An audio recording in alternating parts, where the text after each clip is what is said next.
Buen día compañero, buen día instructora.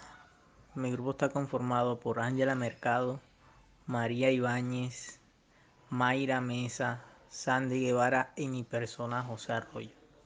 Esta es nuestra línea de tiempo.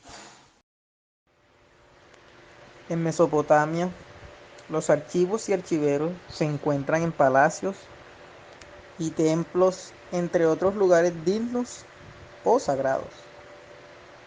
También se encontraban en instituciones fundamentadas en la seguridad de los derechos políticos, religiosos, económicos, y estos se conservaban desde el siglo IV o IV, para ser exactos, desde el año 4300 a.C.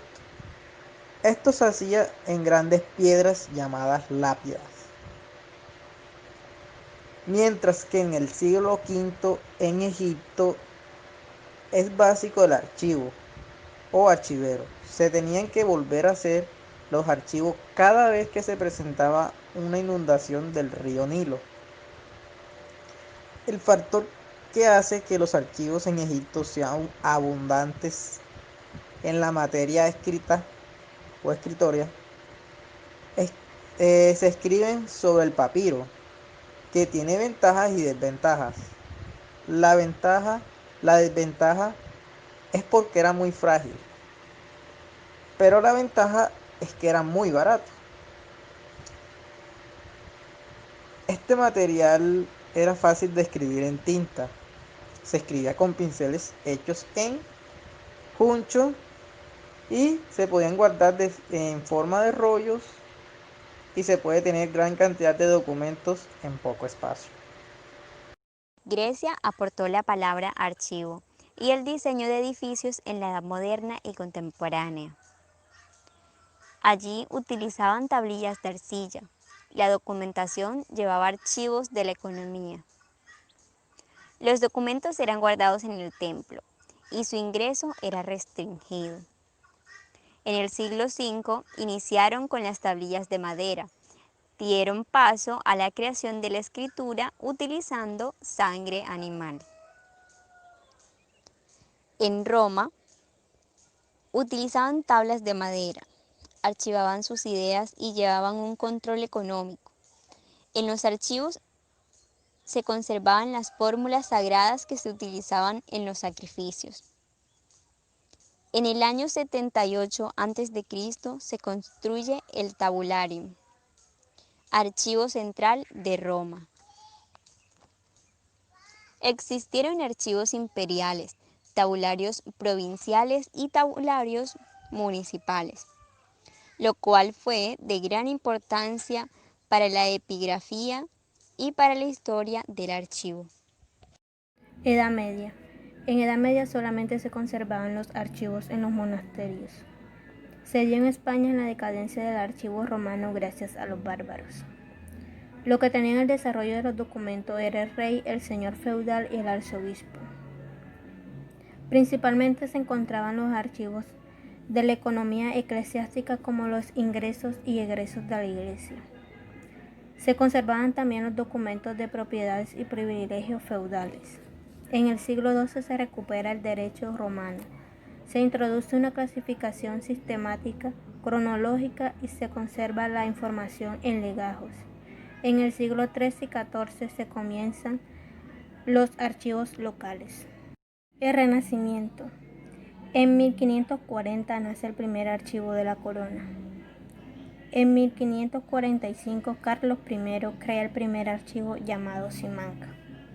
En el siglo XVI organizan los documentos dispersos. En el siglo XVII mejoran todos los métodos del archivo. En el siglo XVIII investigan los archivos. Ilustración. En el siglo XVIII se da la tendencia racionalista que conservan todos los documentos. Es aquí donde los archivos se dividen en dos: Archivo de Indias y Archivo de Sevilla.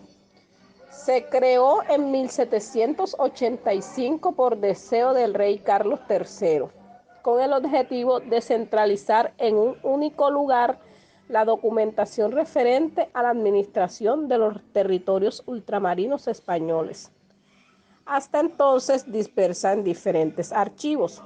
Simancas, Cádiz y Sevilla.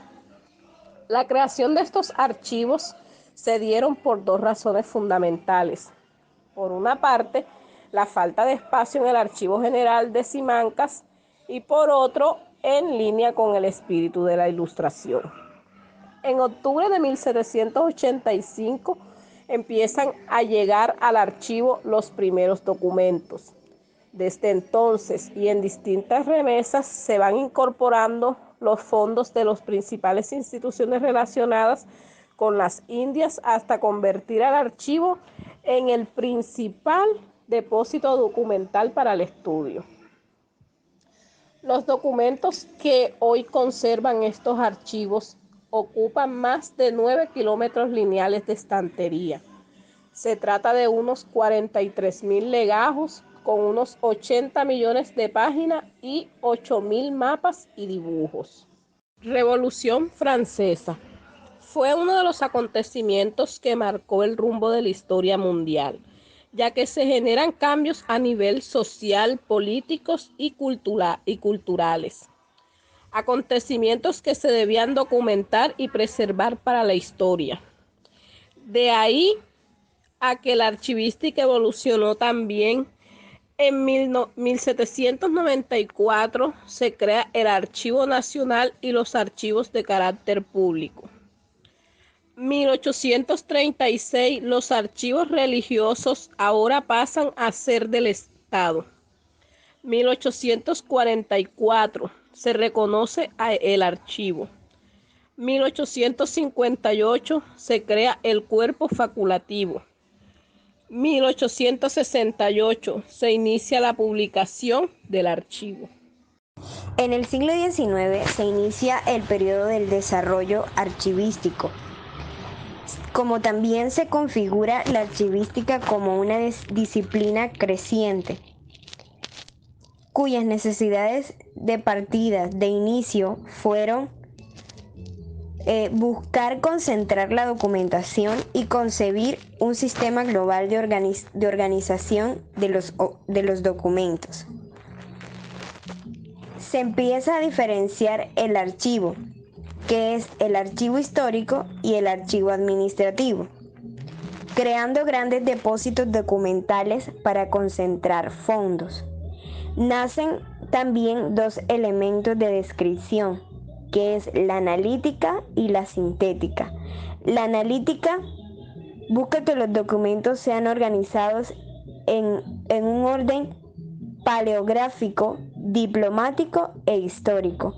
Y la sintética busca describir la mayor cantidad posible de la documentación.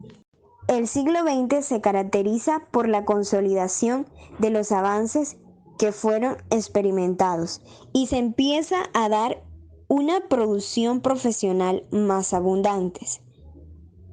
En los países más desarrollados empieza a aumentar la sensibilidad social por los archivos, como también empiezan a crecer los archivos privados. Por otra parte, se empieza la creación de redes y de sistemas de archivos. En la Segunda Guerra Mundial se marca el despliegue de la archivística por la necesidad que se tiene de investigar y de difundir el conocimiento de estos. Y por ello se acaba el aislamiento de los archivos, ya que se crean redes de cooperación y de sistemas de archivos.